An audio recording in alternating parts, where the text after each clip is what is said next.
नाजूक मुरड घातलेली आतून खमंग अशा सारणाची आणि वरून अशी कुरकुरीत पारीची ओल्या नारळाच्या करंज्याची रेसिपी आज आपण पाहणार आहोत.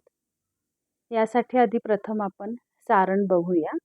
सारणासाठी इथं मी 2 बाउल ओलं खोबरं, 1 बाउल गूळ, 1 ते 2 चमचे खसखस, खसखस ऐच्छिक आहे आणि चवीप्रमाणे जायफळ घेतलेले आहे. प्रथम पॅन गरम करून त्यात 1 चमचाभर साजूक तूप घालून घ्यायचे आहे. थोडेसे तूप गरम झाले की त्यावरती खसखस घालून थोडीशी गुलाबी रंगावरती परतवून घ्यायची आहे. लगेच त्यामध्ये ओलं खोबरं घालून आपल्याला रंग न बदलता खोबरं थोडंसं कोरडे करून घ्यायचं आहे. असे केल्याने सारण आपले खराब होत नाही आणि करंजीला वास येत नाही. करंजी 8 ते 10 दिवस आरामात टिकतात. बघा इथं मी खोबऱ्याचा रंग न बदलता परतवून घेतलेला आहे आणि त्यामध्ये आता आपण गूळ घालून घेणार आहोत. गूळ इथं चवीप्रमाणे कमी जास्त केला तरी सुद्धा चालतो. गुळाच्या ऐवजी साखर वापरून जरी सारण केले तरी सुद्धा चालते.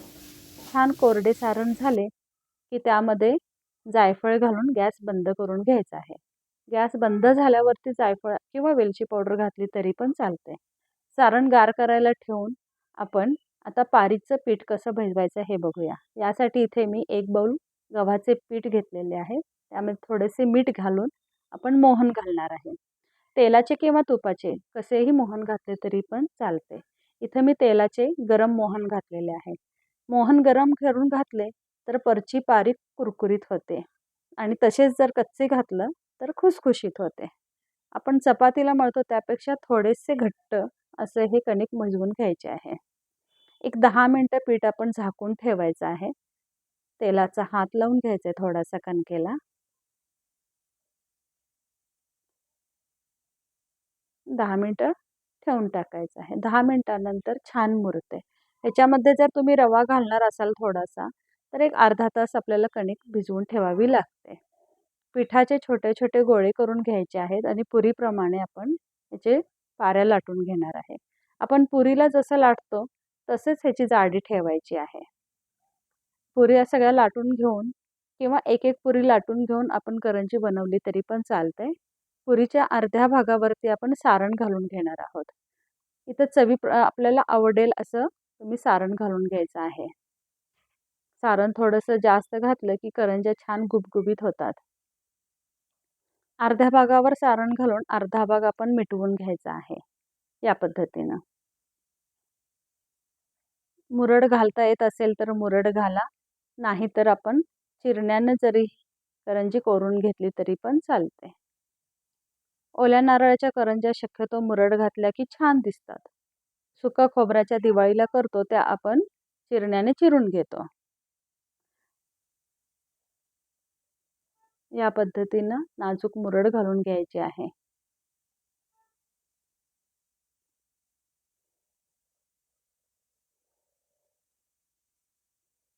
निम्मा मैदा आणि निम्मा गव्हाचं पीठ या पद्धतीनं जरी तुम्ही करंज्या केल्या तरी पण चालतात.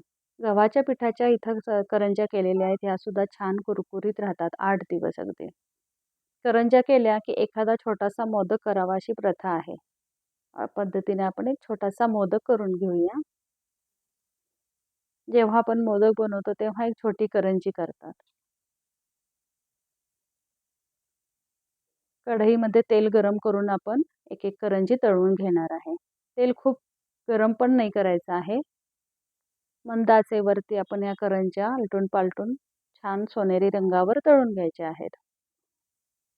खूप तेल गरम झाले आणि करंजी आपण सोडली की पटकन वरची पारी तळून निघते, पण आतून कच्च्या राहिल्या तर करंज्या टिकत नाहीत. या पद्धतीने आपण सोनेरी रंगावरती सर्व करंज्या तळून घेणार आहे.